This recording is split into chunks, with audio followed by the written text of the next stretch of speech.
Morning. We gather in this sacred space made most sacred in the moment by the presence and attention of each and every one of us. I now invite those of us gathered in the sanctuary to greet our live stream participants by turning and waving at the camera in the front right side of the sanctuary. For those in the sanctuary, let's now take a moment to greet one another.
Morning again, and welcome to the Winchester Unitarian Society. My name is Ivan, and I am your worship associate this morning. We are a liberal religious tradition that embraces the values of individual freedom, reason, and the pursuit of truth and meaning. We welcome people from diverse backgrounds, beliefs, identities, and sexual orientations, celebrating the inherent worth and dignity of each and every individual. Our summer services are led by members of our congregation who come forward and share their unique perspectives and insights. It's a lot of work. They graciously volunteer their time and energy to guide us in exploring our Unitarian Universalist principles and values. Today, we welcome Bretton Mulder. Did I pronounce that right? To lead our service and give us his personal reflection on anger. I had a preview. It's fascinating. Brett and his wife, Luna, joined the Winchester Unitarian Society in 2021 with their two children, Max and Maya, who are here today, and are both involved with RE. Maya will be a sophomore at the Winchester High School. She works in the nursery and loves volleyball. I love that too.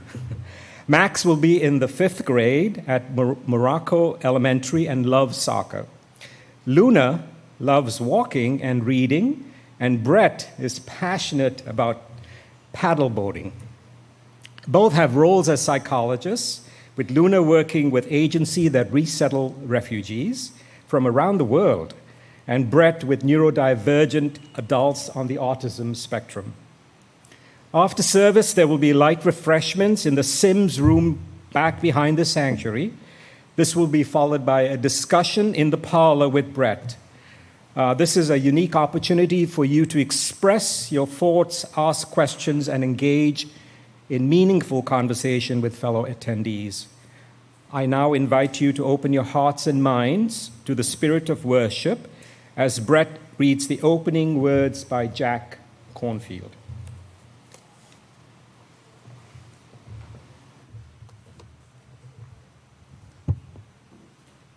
Almost always, the roots of anger are in one of two difficult states, which arise just before the anger appears.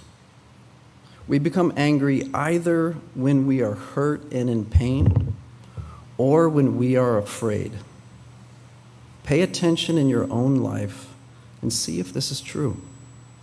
The next time anger and irritation spring up, see if just before they arose, you felt hurt or fear. If you pay attention to the fear or the pain first, does the anger even appear?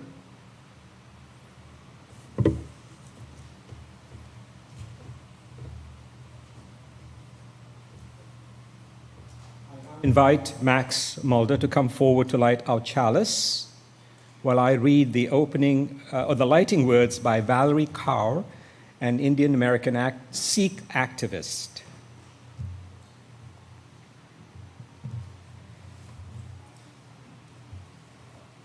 Anger is a connection to love, a form of love.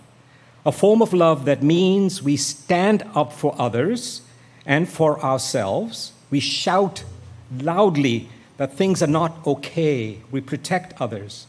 We take a stand and we fight for what's right, Now please rise in body and in spirit, and join us in singing our opening hymn, number 170 in the gray hymnal, We Are a Gentle, Angry People.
All right, we invite all of those who are young or young at heart to come on up. We're going to read a story.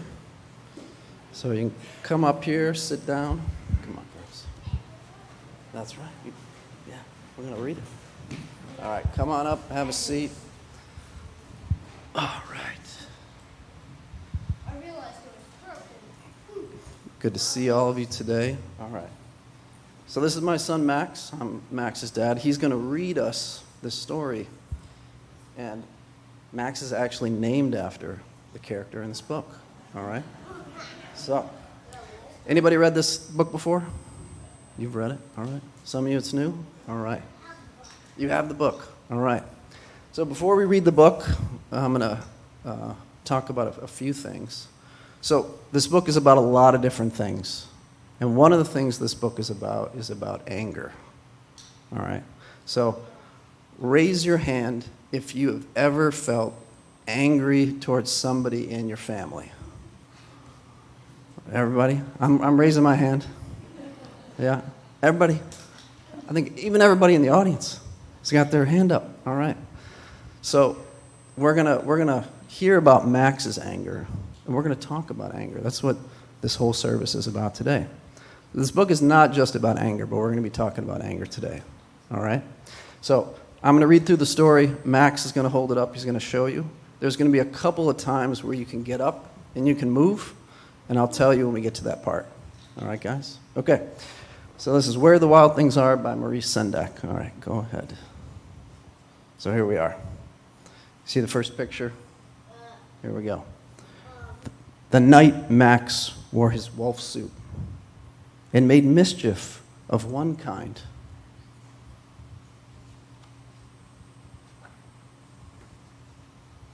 And another. See what he's doing? He's running down the stairs, chasing the dog with a fork. It's a fork. He's gonna eat the dog. Maybe. All right. That's mammal cannibalism. Yeah, all right. Here we go. Maybe. His mother called him Wild Thing. And Max said, I'll eat you up. And so he was sent to bed without eating anything.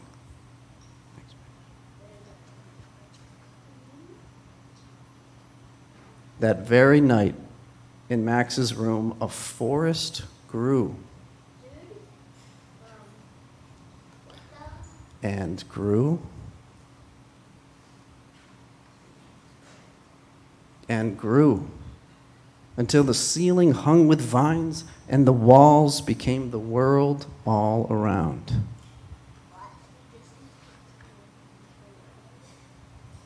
And an ocean tumbled by with a private boat for Max. And he sailed in, off through the night and day.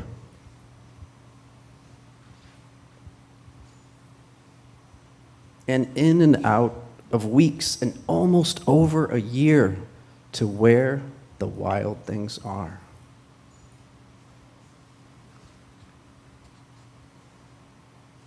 And when he came to the place where the wild things are, they roared their terrible roars, and they gnashed their terrible teeth, and they rolled their terrible eyes, and they showed their terrible claws.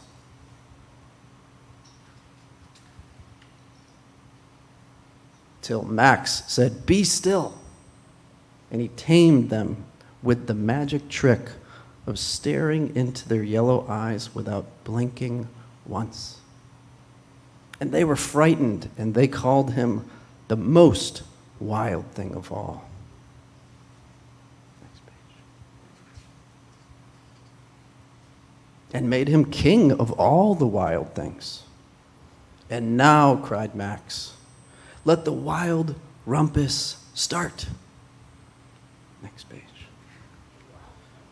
And this is where you can stand up if you want to. And you can jump up and down if you want. Want to jump up and down? Yeah, jump up and down. Jump up and down. And then the next page.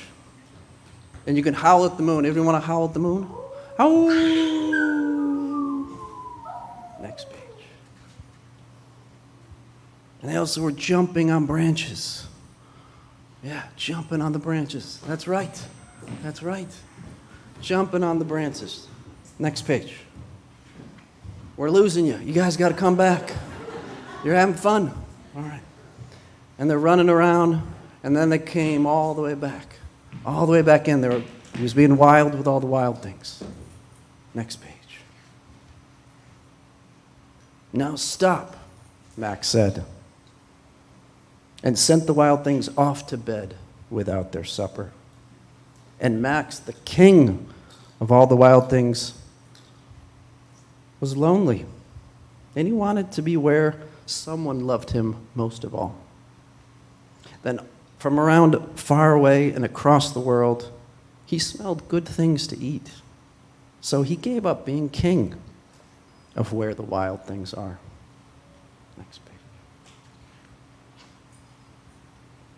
But the wild things said, "Oh, please don't go. We'll eat you up. We love you so." What? And Max said, no. The wild things roared their terrible roars and gnashed their terrible teeth and rolled their terrible eyes and showed their terrible claws. But Max stepped into his private boat and waved goodbye.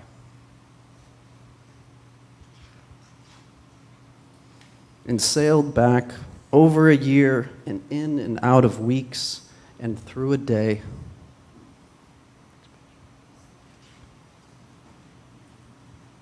And into the night of his very own room, where he found his supper waiting for him. And it was still hot. All right. So I want to talk for a moment about this book. All right. So at the beginning, we find Max, and he's angry about something, right? He's chasing around the dog with a fork. We don't ever find out what he's angry about, but everybody raised your hand, right? Everybody in here has been angry at somebody in your family, right? And one of the things I want you to remember from today, hey guys, listen up. One of the things I want you to remember is that with our feelings, there are no bad and good feelings. Feelings just are. Feelings aren't bad or good. Anger, love, our feelings just are. They tell us things. They give us information. But I have a question for you guys. When Max is there in his room and the forest grows, and he goes to the land of the wild things, where does he go? You don't have a guess where he goes? Yeah. It grows, but you know what actually grows? What grows is he goes in his imagination. And his imagination, he goes to this land where he meets the wild things. So when we're angry, one of the things we can do is we can go in our imagination and we can have that feeling and we can feel that feeling. And then that feeling, after a while, it just passes, it goes. So our imagination is a great place where we can go to manage our feelings. But what he also learns is when you have anger, it doesn't mean you can do anything. You can't hit your brother or sister. It doesn't mean that your behaviors aren't wrong or right, but your feelings are not wrong. But the last thing I want to say at the end of the book, the most important thing that Max learns, and this is the most important thing in our lives, is that love is the most important thing. Max feels loved by his mother. She feeds him. And that's the most important thing to remember in your life, that you are loved. And when you all get old and you're like me, maybe you have kids too, you can teach them that that's the most important thing. All right? Okay, so thanks for sitting through the story. We're going to play some music, and you guys are going to head out to RE. All right? Thanks for coming.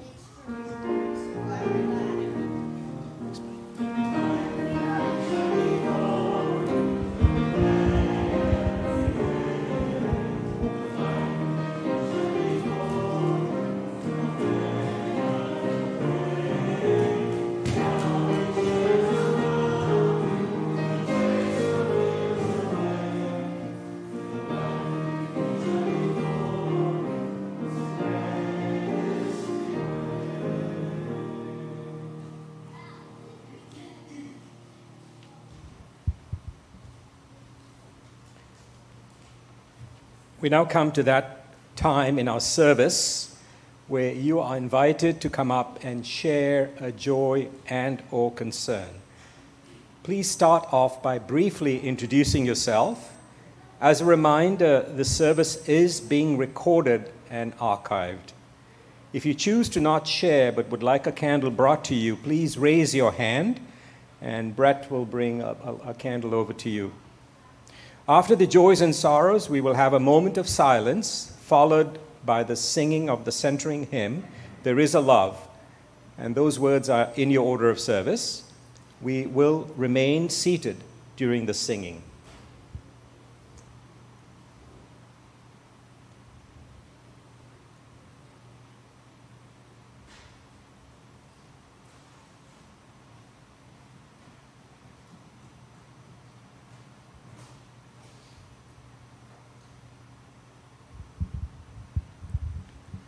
I'm Jesse Weinstein. My wife and I had a shower organized for us and our first child, arriving in September yesterday. It was wonderful.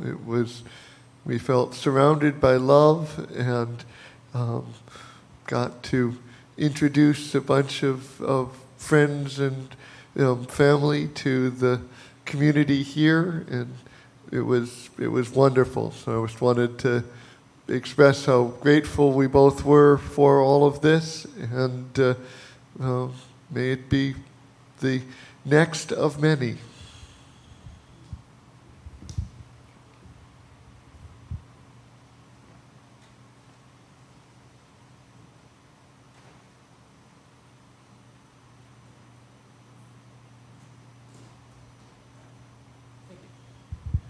Hi, I'm Dan Spencer, and I've got a joy and a sorrow to share today, both centered around my children. The joy is that my oldest, Lua, is away at her first ever sleepaway camp for 2 weeks. She's halfway through. We've gotten 2 letters so far. Seems like it's going well, so I'm very happy about that. And then my sorrow is that our son, our youngest, Otto, fell on his bike last night just before bedtime, and so he needs a little extra love today. He's holding his face because he hit his head. So if you see him, just say hi and tell him that you hope he feels better. Thanks.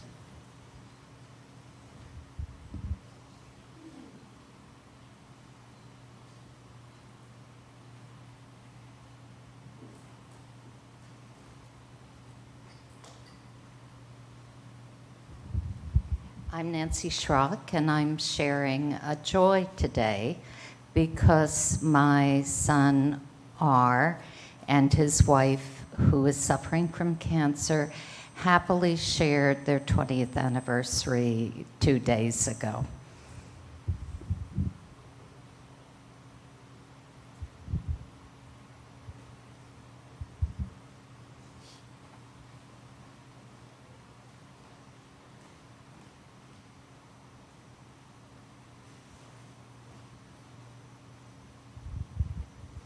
Good morning, I'm Mary, and I spent a wonderful evening last night at the dwelling place with a community of people here at the church. We served dinner to about 50 people, and it brought joy to my heart. So thank you for being such a great community and doing things like this together.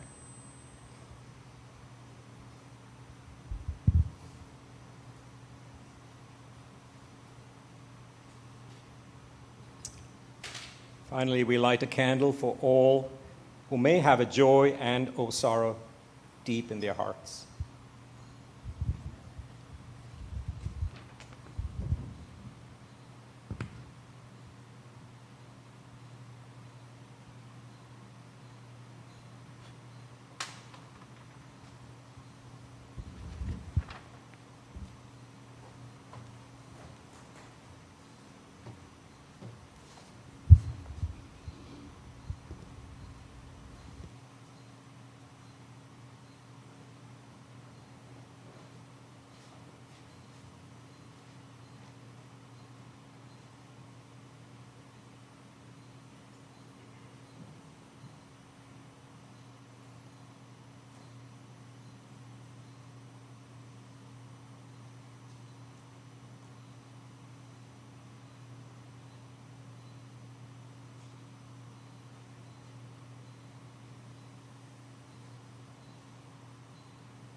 This reading is Waking Up by Sam Harris. The problem with anger isn't necessarily its initial arising. It's the subsequent entanglement with thought that sustains it. Imagine you're cut off in traffic. There's a natural burst of irritation, a physiological response.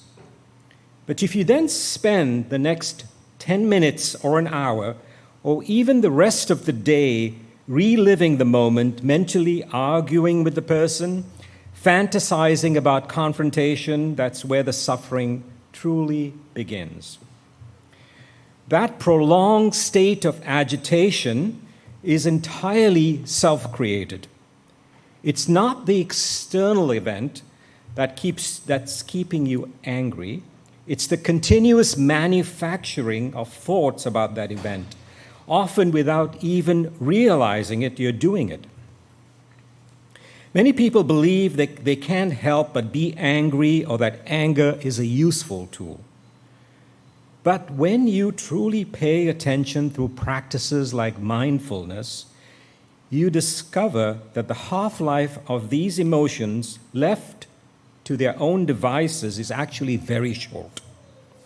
The only way to stay angry for any significant period is to keep thinking the thoughts that keep you angry.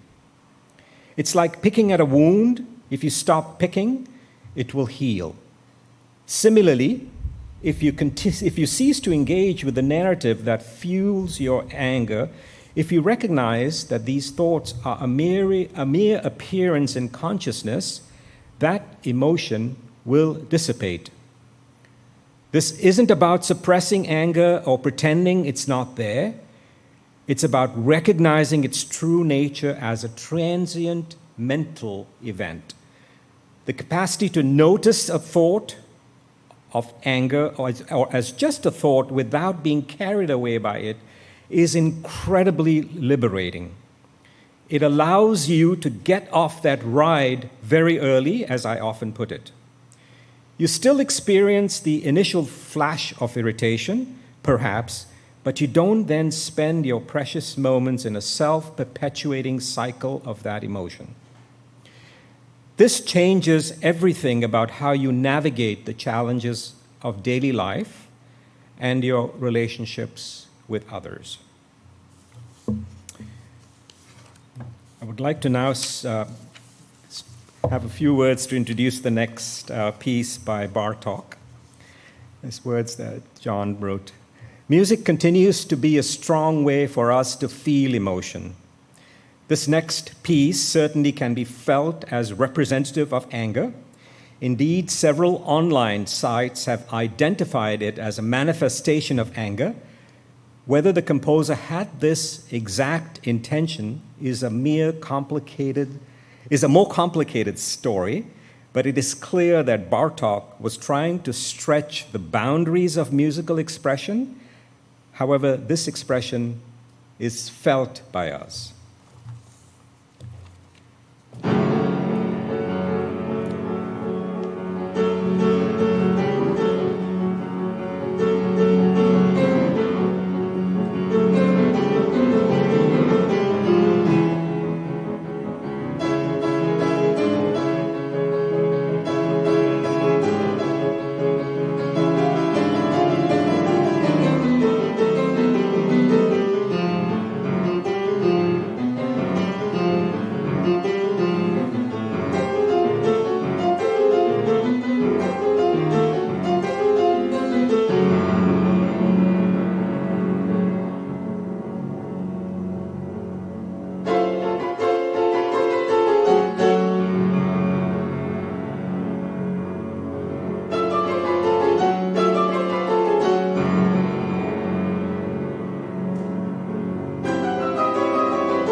All right, good morning. It's good to see everyone today, and I'm very grateful to be talking with you on the topic of anger. Anger and its relationship to love. As Unitarian Universalists, love is seen as a central force, the power that binds us together, and it is at the heart of shared universal values that include interdependence, pluralism, justice, transformation, generosity, and equity. And the tension I'd like to explore today asks us to consider, what is our relationship to anger? What is the relationship between anger and love? Is anger the opposite of love? When we feel and act from a place of anger, are we in some ways betraying our deepest held value of love that holds us together? I feel conflicted about the emotion of anger and the behaviors it leads to. So today I invite you to follow me down the rabbit hole. So let's start with our children's story today, Where the Wild Things Are by Maurice Sendak. This book begins with the main character, Max, wearing his wolf suit and making mischief in the house, chasing around a dog with a fork and being wild. When his mother calls him wild thing, he responds in anger and says, "I'll eat you up." And his mother responds by sending him to bed without eating anything. As an aside, when Luna and I were discussing names for our baby boy, we immediately settled on the name Max, taken from this story, which we read earlier today, and I loved as a child. So Max's animalistic expression of anger leads him to be banished to his room. The experience is an early learning opportunity about our shared world, that there are norms for how we can express our emotions, and telling your mother you're going to devour her is not okay. There are consequences for our actions. Now, Maurice Sendak's parents, they were Polish Jewish immigrants, and they arrived in the United States before World War II. His parents survived the Holocaust because they had already immigrated to New York. However, many of his extended family were still in Europe and perished in the Holocaust, and this trauma profoundly impacted his childhood. Sendak believed that children experience a full range of emotions, including anger, fear, loneliness, and his books for children dare to explore these. I loved Sendak's books as a child, and as I've learned more about him as an author and as a person, and have the experience of a parent, I love his books even more. So Sendak, he invites us into the energetic force of Max's anger and rage. His wildness animates him. As children, we learn that certain feelings, impulses, and behaviors are considered quote-unquote good, acceptable, desirable. And much of this learning occurs from interactions with our parents and caregivers, school, and society. As children, we also inevitably learn that certain feelings, impulses, and behaviors are quote-unquote bad, unacceptable, shameful. Carl Jung described how children learn to suppress or repress these aspects of themselves. And these emotional states become the raw material of what Jung called the shadow. The shadow is the thing a person has no wish to be. I want to say that again. The thing a person has no wish to be. That is everything an individual does not want to acknowledge about themselves. So according to Jung, we suppress or we deny these feelings or attributes, often because they don't align with our shared our ideal self-image, or with societal or cultural norms. And beyond the personal shadow, Jung also recognized a collective shadow, which consists of aspects that are opposed to our shared cultural values. So according to Jung, the shadow is this powerful force, and when it is not integrated into consciousness, it can manifest in highly destructive ways, both for the individual and for society. When an individual denies or represses aspects of themselves into their shadow, these aspects can become projected onto others. So, for example, my ideal self-image may wish to see myself as a competent person. I am competent. But when parts of oneself that feel I am incompetent are disowned and they're cast into the dark of a person's shadow, these parts can animate themselves by being projected onto others. I am incompetent. It is the other that is incompetent.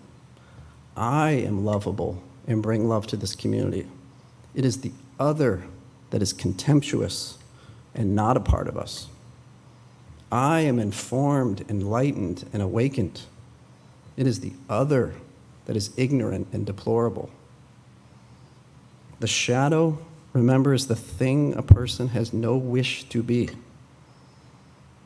A personal shadow that is trapped out of awareness, it drains psychic energy, leading to a lack of vitality, a sense that one can feel inauthentic with others, a sense one is wearing a mask or a persona.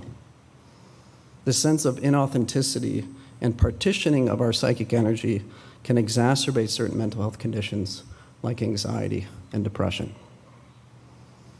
Now, societies often project their collective fears, their collective prejudices and undesirable traits onto other groups, nations, or minorities. And according to Jung, if this is left unacknowledged, this collective shadow can cause profound societal harm. This manifests through mass projection and scapegoating, leading to collective delusion and blind spots. Negative qualities are attributed to specific groups, fueling nationalism and a sense of superiority, which can in turn foster systemic injustice and oppression. Denial of historical atrocities perpetuates these blind spots, preventing societies from realistically assessing their past. Furthermore, leaders who exploit the collective shadow gain power by externalizing societal fears, contributing to the rise of political extremism and authoritarianism. Does any of this sound familiar to you? Yeah. So, how then are we to engage with our individual and collective shadow? According to Jung, we can learn to acknowledge it. We can learn to befriend it. We can learn to channel it. We can learn to integrate it into a larger and more comprehensive view of ourselves and our communities. And as we work on healing ourselves on an individual level and in our relationships, this process can support healing of the collective. So at this point, I'd like to pivot, and I'd like to share some of my own personal history with you, the process of healing that I have been stumbling through. So I was born in the Midwest, and I have an older brother by 2 years. 15 months after I was born, my younger brother was born. So there we were, 3 boys under the age of 4. A story my mom is fond of telling is that for the first 3 years of my life, I did not sleep through the night. Not one single night. Can you imagine? My parents, they tried everything. They tried sleep training. They consulted with their pediatrician. They tried drugs for me, not for them. And apparently nothing worked. But finally, when I miraculously did sleep through the night, the next morning, my parents woke. My father turned to my mother and said, "Is he dead?" Now, this Midwestern family became larger over time, ultimately resulting in 4 boys and 1 girl. And I loved the chaos of constant activity and belonging in our family. There was always somebody to talk to play with, or argue with, as sometimes brothers did. And I learned how to channel my attention and my efforts towards academics and athletics, where I felt a sense of mastery, accomplishment, esteem, and regard. It was only much later in life, navigating through middle age, that I encountered difficulties with coping, particularly during the pandemic. And it was then that I decided to seek help from a therapist. As a practicing therapist, it's generally good practice to be in therapy yourself, but I would be lying to you if I said that I began my own therapy to be a better therapist. I did it because I was struggling. Struggling to sleep through the night, struggling to be a loving and available partner. And the deciding factor was when Donald Trump lost in 2020. His first term was finally over, and I did not feel markedly better. It was then that I knew I needed professional help. I knew the problem wasn't just external, in the culture and in society, it was also on the inside too. Now, therapy allows this space to develop a supportive relationship with someone and an ongoing opportunity to become more objective about oneself. It's a space that allows opportunities to develop an awareness to see yourself as if you were observing yourself from the outside, and all the while going deep within. In this process of going within, I confronted barriers in the road that in some cases were rotary sending me in endless circles, roadblocks leading to dead ends, detours and U-turns. And at some point, I realized that to facilitate healing within myself and in my deepest relationships, I had to confront what Jung's been talking about, what he described, the thing a person has no wish to be. I had to acknowledge in myself the feelings and impulses I didn't want to acknowledge, in essence, my shadow. And in my shadow, what I discovered was a little boy. Blonde, blue eyes, unkempt, curly hair, that in many ways is the max of our story today, where the wild things are. A little child who, in his struggle to make sense of the world, had dissociated into the shadow of his consciousness emotional states that said, I'm unlovable. I am too much. This little boy learned to be fiercely independent, to keep himself safe and make sure there was enough for others, but at the cost of keeping others at an emotional distance. As this boy grew, he learned that what was good, what was acceptable, what was desirable was to help, to achieve, to master certain skills. Yet in the shadow, this little child held emotional states that said, I am incompetent, I am worthless. My personal shadow, which held these emotional states, I'm unlovable, I'm too much, I'm incompetent, I am worthless, was dissociated to a psychological island, much like the one Max travels to in Where the Wild Things Are. But by having these younger parts of me live on this castaway island, split off from everyday consciousness into the shadow, what I couldn't do is I couldn't embrace the polarity of emotional experience. In life, the reality is that sometimes we hate the ones we love. Sometimes we have needs, and we need others to see and recognize our needs. Sometimes we are incompetent, particularly when we're doing something new or we're growing in new ways. Sometimes we're not bringing value to a project or a task. By traveling to this castaway island and reconnecting with these banished parts of myself, I've slowly learned to gently listen to these emotional states that have lived in the shadow for many years. And by acknowledging and befriending these younger, wilder, and more vulnerable parts of myself, as a grown adult, I can feel myself growing into a more integrated whole. A whole that aims to hold emotions that can appear to be opposites in tension and in communication with one another. But let's now return to where we started the reflection today by asking again, with love at the center of what we value as Unitarian Universalists, what is our relationship to anger? What is the relationship between anger and love? Relationally, anger can manifest when these shadow aspects of our psyches threaten to come into view. This interaction is threatening to reveal, I am incompetent, I am worthless, I am unlovable, I am too much. This energetic force of anger surges into our consciousness like a powerful wave, directing our attention and fueling our perceived need to protect ourselves.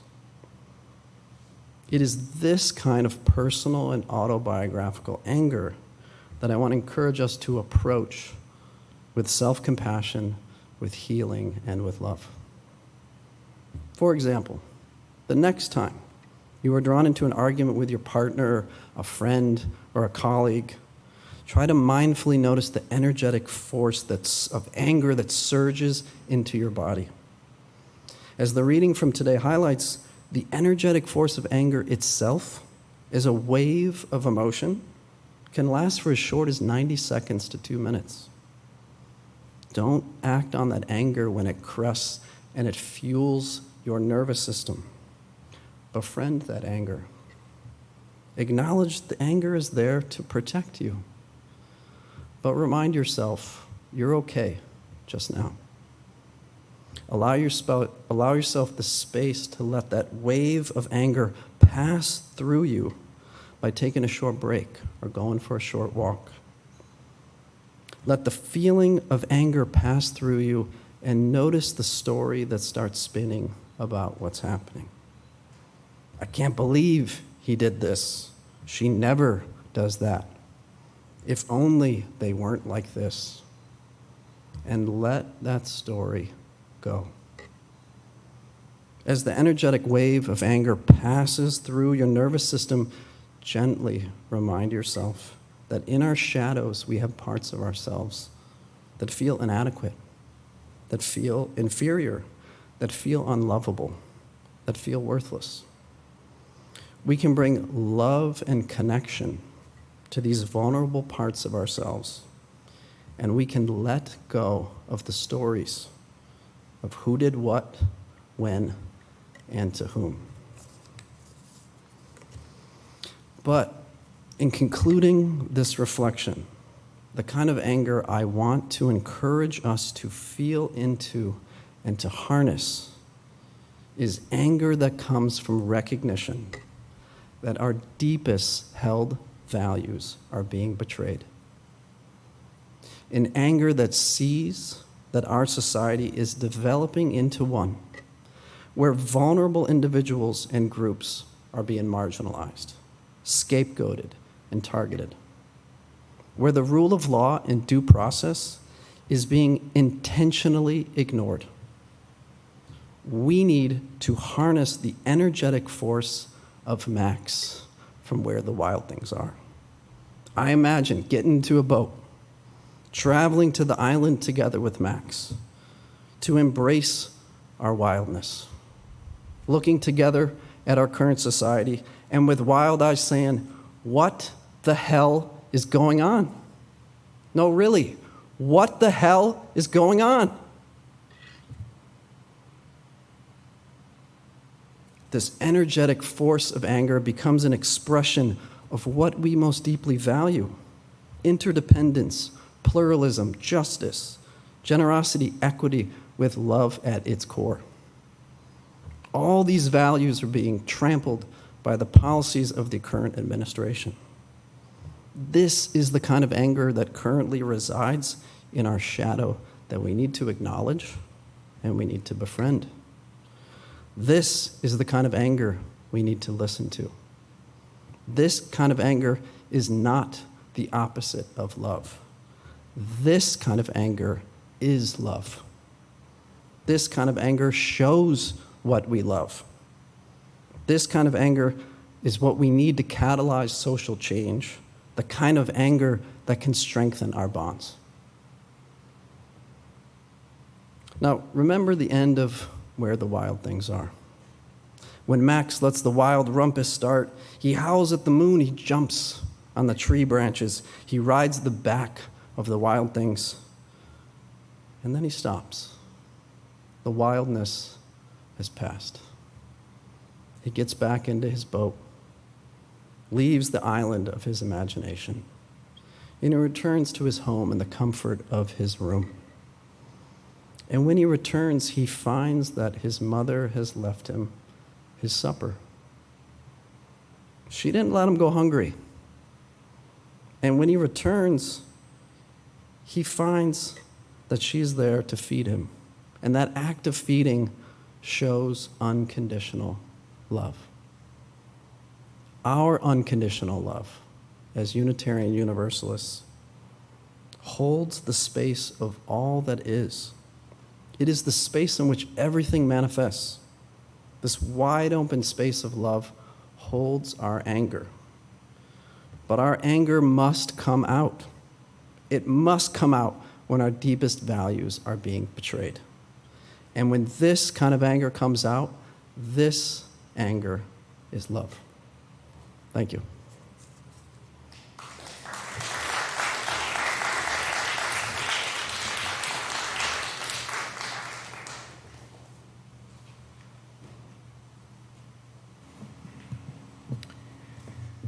The offering is a spiritual practice, a collective affirmation of our shared values and commitment to the mission of this liberal religious congregation. Those in this sanctuary are welcome to donate in cash, by check, or electronically. You can text to the number in your order of service or visit our website under the giving page. Please write or type the date of your offering in the memo line or comment field. Information about how to give online and how to complete the virtual visitor card will soon be shared with live stream attendees through text on your screen. The offering will now be generously given and gratefully received.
Those who wish to do so are invited to join in the unison affirmation. We gather for ourselves alone, but to use our common power to build beloved community within and beyond these walls. We create and reaffirm this covenant this day to make justice flourish, to practice compassion amidst difference, and to embody transformative love. Please rise in body or in spirit and join us in singing our closing hymn, number 6, Come Just as Long as I Have Breath.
Anger is like a howling baby suffering and crying. The baby needs its mother to embrace him.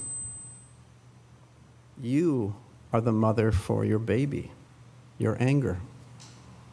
The moment you begin to practice breathing mindfully in and out, you have the energy of a mother to cradle and embrace the baby. Just embracing your anger, just breathing in and breathing out, that is good enough. The baby will feel relief right away.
please join me in the closing words for extinguishing the chalice. We extinguish this flame, but not the light of truth, the warmth of community, or the fire of commitment.